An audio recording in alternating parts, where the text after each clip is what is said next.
Get $50 instantly when you play $5 and you use the promo code presented by PrizePicks.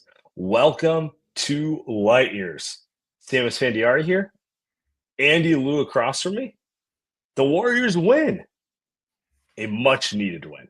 A much fucking needed win. I'm not going to lie to you. Was not feeling good about that one for 2/3 of the game. And then it gets interesting at the end. The Suns are equally as kind of free falling and I don't want to say pathetic, but just kind of like, sometimes you get stuck in Warriors world and you forget they're not the only team going through this type of malaise. And the Sun, they finally met. It's like what's the meme where you see someone and it's like first time, someone who's like on your level. And they got the win, and it doesn't solve everything, but much, much needed. I thought the Warriors would lose this game the whole way. So it was nice to keep the vibes, not keep the vibes, to switch up the vibes. It's felt like the Warriors have been pretty miserable for, Sam, how long has it been? This stretch, 3-12 stretch. Has it been a month now of the kind of same type of game that we've watched? And it's honestly tonight kind of felt like we were watching the same type of game all the way until the last couple minutes, thanks to, and I know we'll get to it, thanks to the closing five, all of them. It's not just Steph or Draymond. Honestly, Steph didn't even do much. Not just Draymond, Kuminga, Schroder, right? So all those guys. So team win after kind of the stuff that, the Warriors fans and the angst that it's been going on. I think this was, Sam, definitely not a season-changing win by any means. But it's like it's too early to say that. It's like you're just, sometimes you just need a little pick-me-up. Right? You're going through a rut. Sometimes pick me up. This felt like that pick me up. Sometimes you need a little midday beer. Feel a little better. This is that midday beer on a Friday afternoon, Sam. This is what that is. Feel a little better.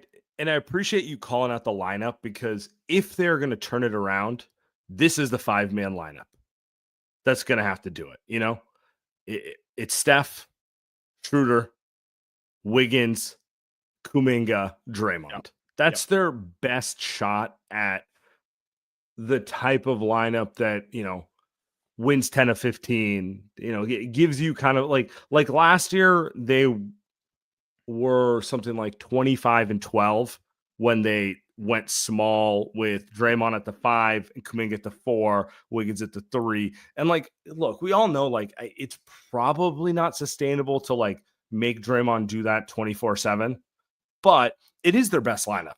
They still haven't acquired a big. I mean, we could talk about it. Trace, I don't know if he's disappointing, but he's certainly not the big of the future. Playing better. He is. But you know what I'm saying? I don't know that anyone can watch the Warriors and say that there's a better 5-man lineup than what closed. This is your best. Correct. This is your best shot. This is your best shot. Buddy Hield or Pods or Looney, they can help you.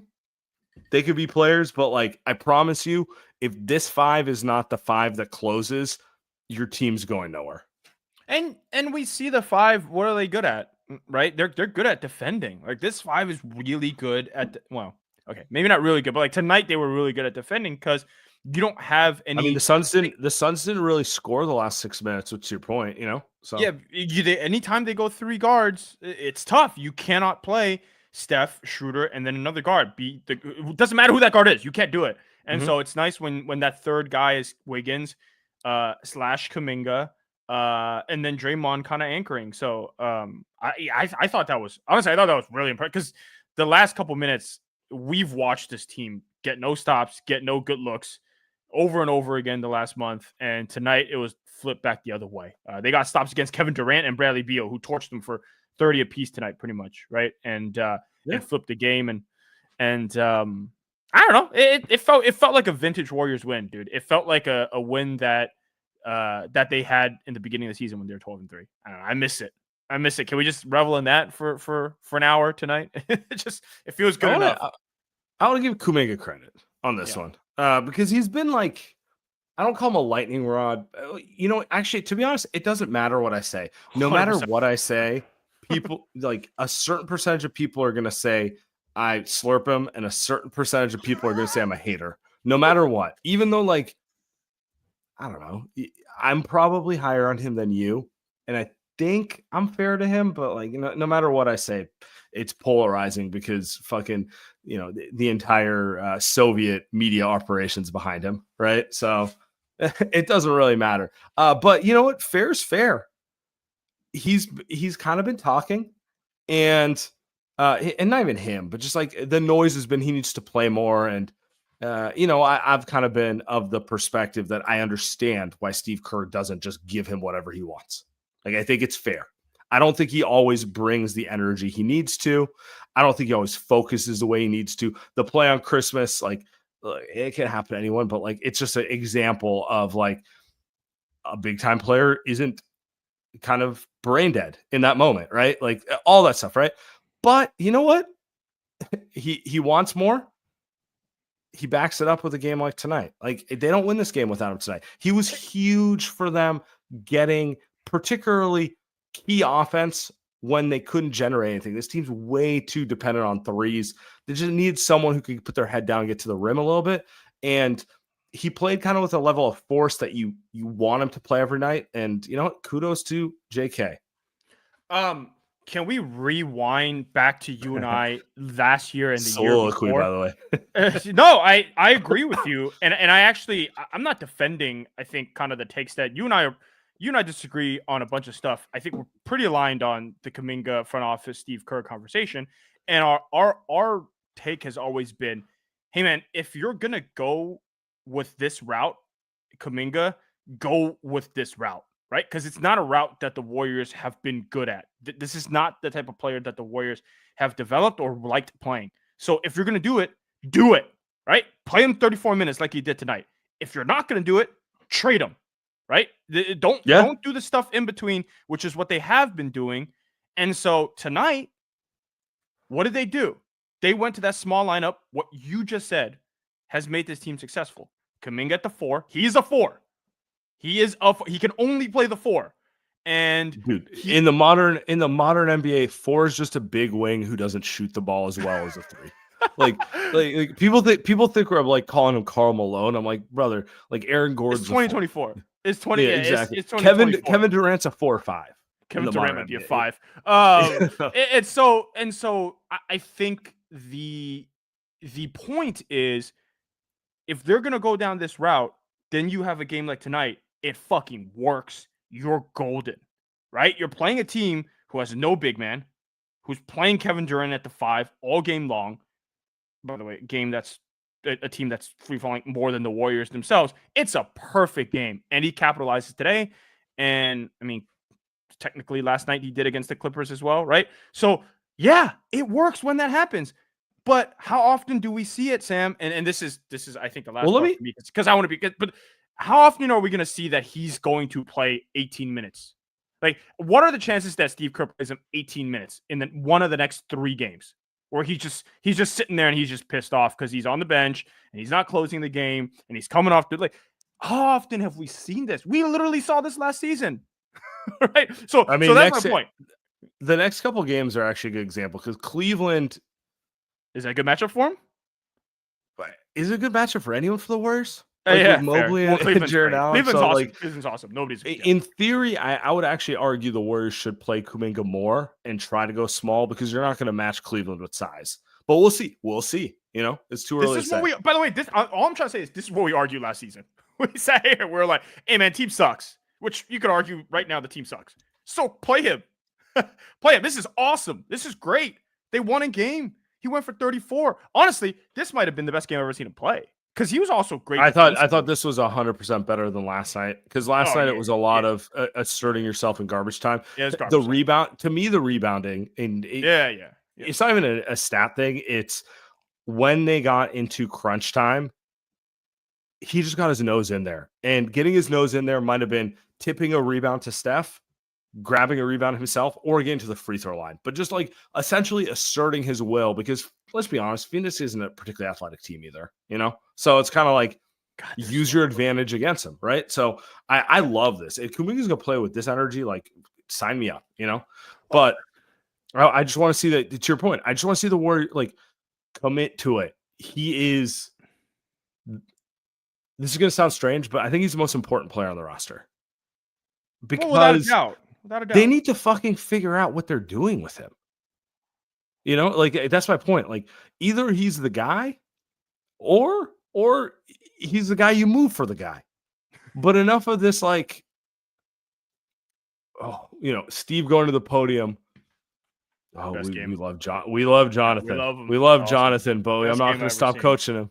You know, exactly. Like I just let him fucking assert himself a little bit, man. Do you think this is the best game he's ever played? I think it's up there. I think it's right. I mean, the Houston game earlier this year is pretty good, but yeah, not to be a prisoner of the moment, but it felt like they needed this one more than anything. I think they need.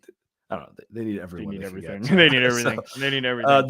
But those two are pretty important. So I mean, look, 2 for 5 from 3, 8 for 12 from the free throw line. You mentioned the rebounds. I love the defense. This is one of those games tonight, and again, I keep going back to it. Like if this is consistently what they're going to get, and they're open to doing it, go do it. Because if you look at tonight, you've got the box score up in front of us. Steve Kerr went 9 deep, and actually it was only 8 because Paz got hurt, and then Looney didn't play. Kyle Anderson didn't play. GP2 was hurt. So those guys usually play, right? So he cut the rotation really down to 9 guys tonight, and it ended up being 8. And that's how Kuminga ended up with 34 minutes. Sam, that's a normal NBA rotation. That's a normal NBA rotation. It works. So I actually don't know why those guys didn't play. I wonder what happened there. But either way, it worked. Well, I mean, is Looney really needed versus the Suns without Nurkic? You're right. It's kind of a matchup thing, but go with what works. So give him credit there. Before we move forward, guys, I want to tell you about our friends over at PrizePicks. Guys, PrizePicks is the best place to get in the real money sports action. With over 10 million members and billions of dollars awarded in winnings, PrizePicks has made daily fantasy sports accessible for all. You just pick more or less on 2 players for a shot to win up to 1,000x your cash. Run your game all season long on PrizePicks, America's #1 daily fantasy sports app. I did not play Kuminga tonight, and I'm kicking myself in the ass for not doing it because it was such an obvious W. But you know what?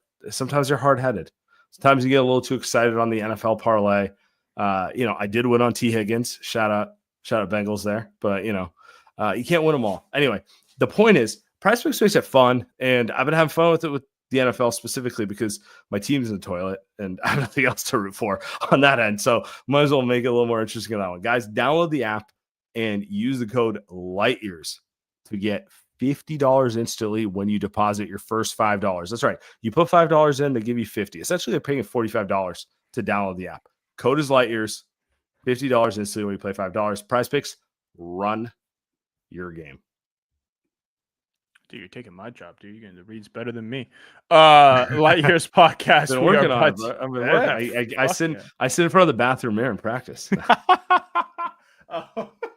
I got a story. We'll do it after the Light Years Podcast. We're brought to you by GameTime. Look, dude, download the GameTime app, create an account, use the code LIGHTYEARS for $20 off your first purchase. Warriors got a stretch of games here. You guys should go check it out. GameTime's also has got this new feature called GameTime Picks that makes getting tickets to see your favorite teams play live even easier. GameTime Picks filters out the fluff to show you only incredible deals on great seats so you don't have to waste time searching through thousands of tickets. Samuel, when is the next Warriors game? You've got it Monday night, baby. You got the Yes, Cleveland Cavaliers coming through town. You got some good tickets available. Super deals right now. That is an NBA Finals preview of 2025. That you can slash go watch rematch 2018. Hey, dude, top right there, $100 to get in through the door at Chase Center. That's not often you get a deal like that. So you got the super deal that you've got there. They show you a button, you click into it. That's the best deal you can get of the day. You can use the app features, customizing your spot. And again, GameTime Picks curation makes it easy to save more on sports, concerts, comedy, theater. You got the all-in pricing. That feature, you go click the button. It shows the total up front, so there's no surprise fees at checkout. You got seat views. That's my favorite. So you get a panoramic view from the seat in the app before you actually buy it. And you get a lowest price guarantee, or Game Time will credit you 110% of the difference. So take the guesswork out of buying tickets with Game Time Picks. Download the Game Time app, create an account, use code LightYears for $20 off your first purchase. Terms apply. Again, create an account, redeem code LIGHTYEARS for $20 off. Download Game Time today. What time is it? Game Time. Game time. I don't know if you noticed this during the game. We're going to play it real quick. Oh, boy. Just trying to think about your shot selection. Draymond had to shoot that with the shot clock running down. But you saw Draymond's velocity there. Hey, wake the fuck up. Enough of the sloppy passes. We got to win this game. Everybody has to be accountable. Sorry. I love a good hot mic because, look, I think we're both very lucky. Ooh. We've been very close to a lot of high-level action over the years. Whether it's ninjaing our ways through connections, certainly don't deserve it. Certainly not rich enough to afford it, But like, been there, and I sometimes think when you watch games on TV all the time, you don't understand how intense it gets on the floor. But sometimes Draymond gives you a hot mic, which lets you know. And I don't think there's like, look, that's just a guy telling his teammate, lock the fuck in, right? But it meant something to me this moment because they needed this win, and I'm just seeing Draymond scream at Buddy Hield, wake the fuck up in the third quarter of a December game against an equally sleepy team. Tells me a lot about where we are. There was also earlier in the game, Steph is yelling, "Come on, Wiggs!" Same type of thing, like just kind of an airhead play, that sort of thing. On the one hand, I don't know. It's a good sign that they're that intense. I was gonna say, are you? I can't tell. Are you happy about this or not happy about it? You think this is good or is this I am bad? happy because I respect how locked in they are. But like more than anything, I think it gives us a little insight into like, I don't want to say this game was like the season type of thing, but like they're really searching for it. Like they need to get back on track. Like we joke about the fact that, oh man, they're struggling. Like, you don't think they're feeling it right now? Like this is the type. Does Draymond lock in that hard if they're 20-11 and lost two in a row? No, this is what happens when you've had a bad stretch and you're really trying to get everyone going. Buddy Hield's also been terrible. I've had a lot of Kings. Yeah, he's had a rough COVID too. Yeah, they're like, "Hey, this is your first time watching Buddy Hield." All right, yeah, I get it. All right, he's had it. He's having a couple rough weeks, months here. So I think that's part of it. Though I think one thing is you do hear behind the scenes that Draymond's like this with everyone. I remember one of the funniest stories was Clay used to be the brunt of Draymond's outrage during games. And I mean, look, those guys love each other, but Clay's, I mean, you talk about airhead plays. He's the guy, right? So no, I think I'm with you.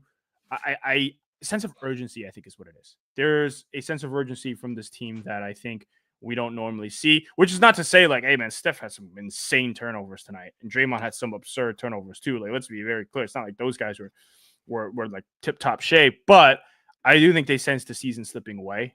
I think it's. I tweeted yesterday. Yeah, it looked like the Suns were gonna win. Like at the time of that thing, it looked like the Suns were on their way to win. Well, here's the thing. Regardless of whether they had won this game or not, thank God they won this game. Like they are a couple weeks from this season slipping away.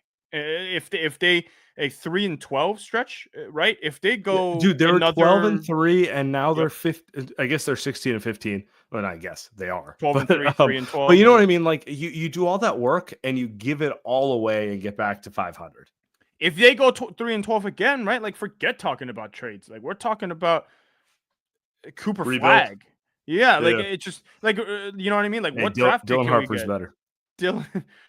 Dylan Harper. Maybe he can be the other ball handler. And so these next stretch of games, I don't know what the Warriors schedule here is coming up. They obviously got the Cavs on Monday, but yes, I'm like that's boy. Look at the minutes. Look at the minutes that were played tonight. Wiggins played 39.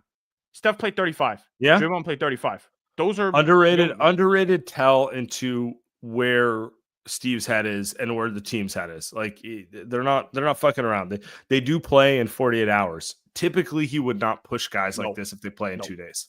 Nope. This is a we need a win tonight type Moses of. Moody didn't play tonight. I missed that one. Yeah, you're right. Half the rotation got benched tonight, which is good. It's to your point. It's we just need to get a win. Like enough of this. Like we want to figure out what works. I'm going to try to go with what works. Period. Yep. So, yep. And I think he's going to kind of stack on it. Like if you look ahead a little bit, like they have Cleveland on Monday. Cleveland's obviously the hottest team in the NBA over the course of the season. Then they have Philly on Thursday. Ooh. So they have a few days off, and then they don't play again until Saturday. So it's kind of like they're probably not favored against Cleveland, given how hot Cleveland is, but Cleveland is coming to San Francisco.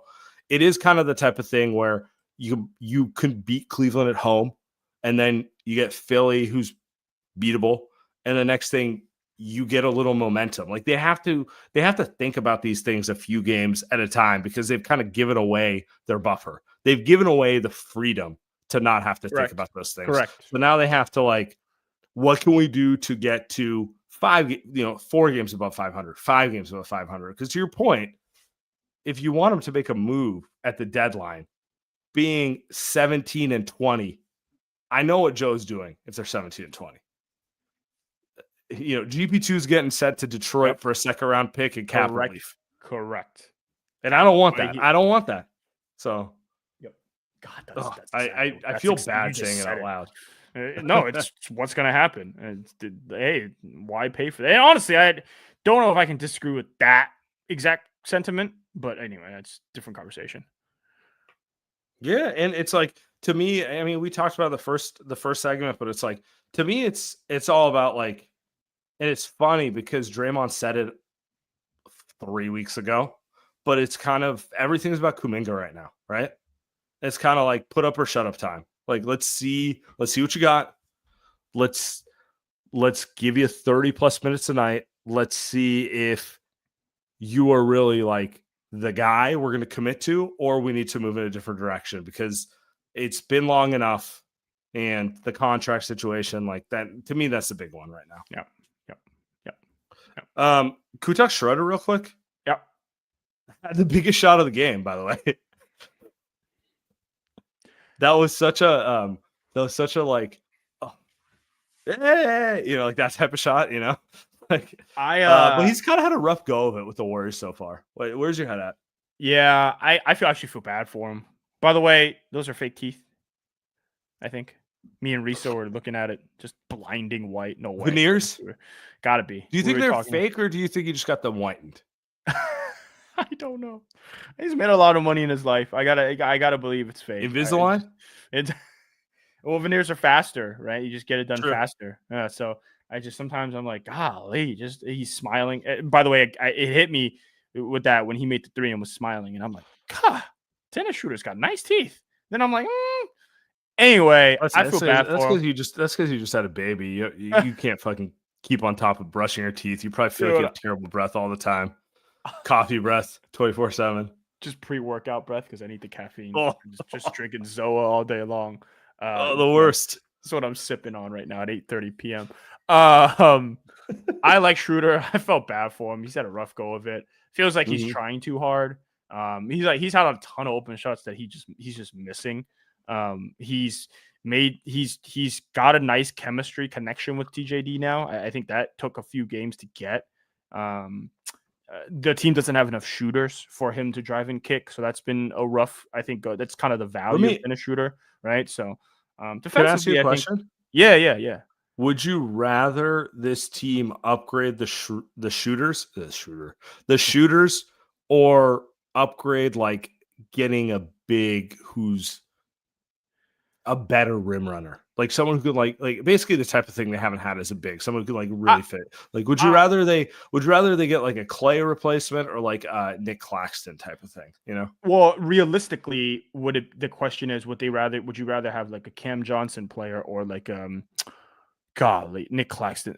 I was thinking Nick Jonas Claxton. Valanciunas, but he's not really pick and roll, right? Nets only on the Nets show, only. right? I think I'd rather have the shooter. I think I'd much rather have the shooter. I think TJD can do enough as the pick and roll lob threat. He did tonight. I think he can do enough. He's not great, amazing at it, but he can do enough. He actually has looked good in the last couple games. But I think tonight is the night that those last few minutes showed exactly what you're looking for. It's Schroder gets under guys defensively. I know Booker was great, or not Booker. Beal was great tonight, but he does enough defensively against guards, and he can make a shot and dribble the ball so that Steph doesn't have to do everything. That's literally it, and he did that enough tonight to get them the win. And I mean, he could only play better. I hope they don't trade him. I think that's my biggest take. If they do make a trade, okay, all right. If they have to make a trade and it's for Jimmy Butler and they need his contract, okay, fine. But I think my thing is like I don't think they're getting like I don't know. Like I'd rather them trade other guys. Like I'd rather them trade like the Kyle Anderson contract or the Buddy Hield contract. I do think Dennis Schroeder's a good player for them. And he does something that they've been desperate for, which is just like a bucket getter. Like they're am I wrong in saying like they're in like late stage Giants dynasty where like they're a little too fucking high on their own shit? Where like the Giants like won with certain types of players and then started getting like too arrogant about not liking players who don't fit their like binary vision of what won in the past. And I don't know why I'm picking on the Giants. Actually, I do know. I fucking hate, but anyway, that's a different conversation. But like I think the Warriors, you should keep going. No, the Warriors won with players who are not like Dennis Schroeder, like ball stoppers, dribble, like I'm trying to get my own bucket. That's kind of been their whole thing. Like we want guys who move the ball, who can shoot, set screens, do the little things, right? And then they get a little too high on their own supply, and it's like, dude, sometimes it's just nice to have a guy who can just do something off the bounce, you know? Like it'd be nice if a guy could just hit a home run instead of exactly. He's a great contact hitter. I saw a tweet today that said it's the last time a team had a top 5 offense. The Giants, the last time they had a top 5 offense was 1972. Keep in mind they had Barry Bonds on their team for fucking 2 decades and never had a top 5. What a fuck. Actually, I shouldn't even be mad. They've won championships, but it's just. But like, the point, right? I got you. Yeah, it's just same with the. I almost said Niners. I don't think there's a Niners comp there, but it's like Warriors. Sometimes it's nice for a guy that can just dribble. And just he's kind of a flopper. Offhand would be nice. Yeah. Yeah. Makes a layup, weird looking shot, but gets by guys, gets fouled, makes his free throws, great free throw shooter. He's just annoying guy to play against. He's incredibly annoying. I used to hate when the Warriors had to play against Schroder. Like very well on Steph. Yeah. And I would love him to stick because he also seems to give a shit. Like he seems like the type of guy who's like, I want to be like, I'm happy here. I want this to work. I'm going to be a team guy. So it kind of checks all boxes. I was going to say, I actually think I feel differently than you. I think if let's say Kuminga breaks out, let's say Kuminga is the star instead of a trade and they don't make the big trade and they're more looking for margin moves to improve the roster. I actually think giving this team a real big would really help. Yeah, I think that, man. I think the shooting will come around over time, but I'm just like, it's a lot of Looney and TJD for me. I'm just ready. Looney didn't play tonight, so maybe I shouldn't even complain. Maybe you're right. Maybe you win in the long term. It's like, hey, instead of complaining about bigs, just don't play a big and play Cam Johnson. That might be the move. Would you rather have Jonas Valanciunas or Nikola Vucevic? Just curious. Different flaws, totally different players. Probably takes the same amount of stuff to get them. Oh, no. Camera. Very good. Camera broke. Sorry. I mean, Valanciunas is better, but it's hard for me to separate the contract thing, right? So probably Jonas, though. I'd probably rather have Jonas. I think it depends. Actually, here's my corny answer to you. It depends on the cost. I don't think the difference in quality is that high. Isn't it kind of the same cost? Wouldn't you say no? Like to get those? No, Valanciunas is $10 million, and Vucevic is 20 million a year. 20 So million, right. so it's double the cost, right? So But you're just part maxing out, of like, part of the Jonas appeal is he's not expensive. Like, you don't have to trade 3 players to get him. Right. You don't have to give picks, but like, you have to trade 3 players to get him. I think I'd rather have Jonas too, even though Vuce is like, he'd probably be more obvious instant impact. But yeah, I think to your point, I asked that because you're asking, like, do they need a big? I think Jonas would be a perfect fit for them. He's just a big body. Just like And tonight, he can finish in traffic. Like, yeah, they won this game on defense. They might not have needed 5 defensive stands if someone could finish in traffic. Yeah, you know what I'm saying? Like, that's part of the thing. So Yep. Always has been part of the thing, by the way, for them. Which is less of an issue when you have Klay Thompson and Kevin Durant. Yeah. And it's more of an issue when you don't. So yeah, correct. All right. Before we get moving, guys, I want to tell you about BodySpec. Before I do that, let me get there real quick. Guys, ready to kickstart your fitness journey? Whether you're an athlete, a fitness enthusiast, or getting ready to get back into shape, BodySpec has you covered. For less than the price of a haircut, you can get a DEXA scan, the world's most accurate body composition scan. What's a DEXA scan? A DEXA scan is a highly accurate method for measuring various aspects of your body composition. So most obvious one's body fat percentage. We're always curious what our body fat percentage is. You watch sports, you participate in sports, people are like, oh, 240, 6% body fat. Newsflash, you do not have 6% body fat and weigh 240 pounds. Just going to tell you that right now. But, you get curious about those things. The other one is like, lean muscle mass, bone density, visceral fat, the fat around your organs. These things you start caring about more as you age. Once you turn 50, like Andy and I, these things are things you think about more and more. How can I stay healthy? How can I keep up to date on everything I'm doing?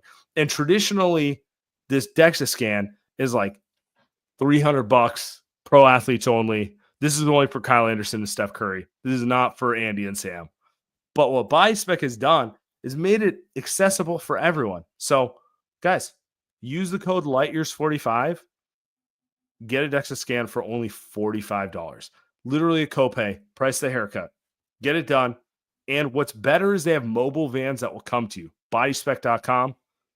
Code LightYears45. Get that scan done now. God, you're a beast. Light Years Podcast, we are brought to you by Manscaped. Hey, everyone. Holidays are over. Doesn't matter. Good. You still need Manscaped. It does not change. Got something better to share with you, more than what I've been using, more than what you've been using. If you want to look sharp, actually, no. If you want to look sharp for New Year's Eve, everyone's going out there for New Year's Eve party. Fort Mason's got open bars, and maybe finally win that. Who's at Fort Mason tonight? Griffin, my guy. You're not going. Jay. I know that. No, I wish, man. I wish. I would get my Manscaped. I would trim the sideburns and this disgusting beard that I've got using the new Manscaped Chairman Pro electric foil shaver. Trust me, it's like Rudolph for your face, guiding you to a smooth, irritation-free shave. Head over to manscaped.com. Join the over 11 million men worldwide who trust Manscaped by using code LightYears for 20% off plus free shipping. Let's dive into the goods. To Chairman Pro, armed with not one but 2 interchangeable skin-safe blade heads. Think of them as your grooming superheroes. The skin-safe 4-blade foil for when you want that baby's bottom smooth, and the skin-safe stubble trimmer for when you want to keep some stubble but clean it up a little. But wait, there's more. The Chairman Pro has Flex Adjust technology, which is basically like the holiday miracle of shaving. And there's something that's going to make your grooming routine even easier. Chairman Pro is waterproof. I'm pretty lazy in the morning, so don't want to shave and then take a shower. If I could do both at once, even better. So you can do that. Quick rinse under the skin, you're on set. Chairman Pro isn't just for daily shaves either. It's powerful enough to tackle up to 5-day growth, making it perfect whether you're shaving every day or just tidying up after a few days. So get the Chairman Pro today. Experience a shave that is as smooth as you deserve. Get 20% off plus free shipping with the code LightYears at manscaped.com. That's 20% off plus free shipping with the code LightYears at manscaped.com. Look at this. If you're watching on stream, it's a good shave. It's a good shave. I'm not gonna lie. You think your son's gonna have a strong beard like that? Yeah. Too early. I haven't thought about it. I noticed he has like the strong glare like me. Yeah. So that's the most important part. But I hope so. This is a it's a manly beard. Feel good about my beard. So He's gonna need Manscaped. He's going to need Manscaped at some point, and hopefully the promo code works in 18 years when he's ready.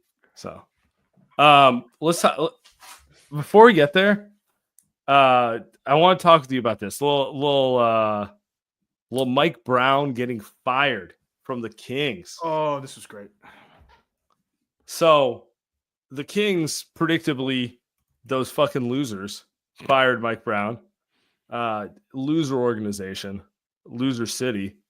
Enjoy the fucking A's. It's a curse. Anyway.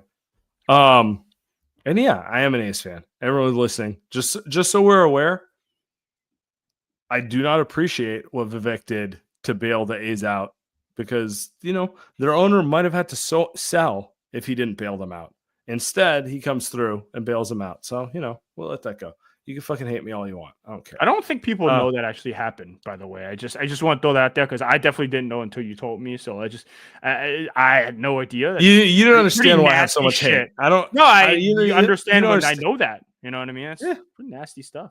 Good old Vivek. Shout out to the fucking guy. So we're gonna go with this is Mike Brown, this is Mike Malone talking about Mike Brown. Apologies. Awful. Yeah, awful. And the reason I say that, Matt, is so we're going into a meeting this afternoon. And, the good thing about me is that I'm not on social media. I'm not aware of what's going on outside these walls sometimes. It's a lie. I've had an office with no windows for 10 Every years. coach says that, right? 6 years of my life. And I go into the meeting and the coaches say, "You hear about Mike Brown?" I said, "Why? What happened?" They said he got fired. And at first I was really shocked and surprised. Then I caught myself. So why am I shocked and surprised? For two reasons. One, because as an NBA head coach, ultimately you're going to get the blame. When they win, it's going to go to Sabonis and Fox. When you lose, it's going to go to Mike Brown. That's the way it works. And two, who he works for. So I'm not surprised that Mike Brown got fired because I got fired by the same person. And what really pissed me off about it was the fact that they lost last night, 5th game in a row, I believe. Tough loss, fouling a jump shooter. They had practice this morning. He does his post-game media, and he's in his car going to the airport to fly to LA, and they call him on the phone. No class, no balls. That's what I'll say about that. You know what stuck with me? The entire thing. By the way, I agree with every word he says.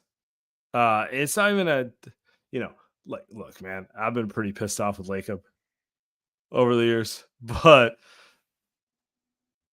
no class, no balls. It's like everything to me, right? It's like it's one thing to fire someone. It's another thing to not treat them with respect.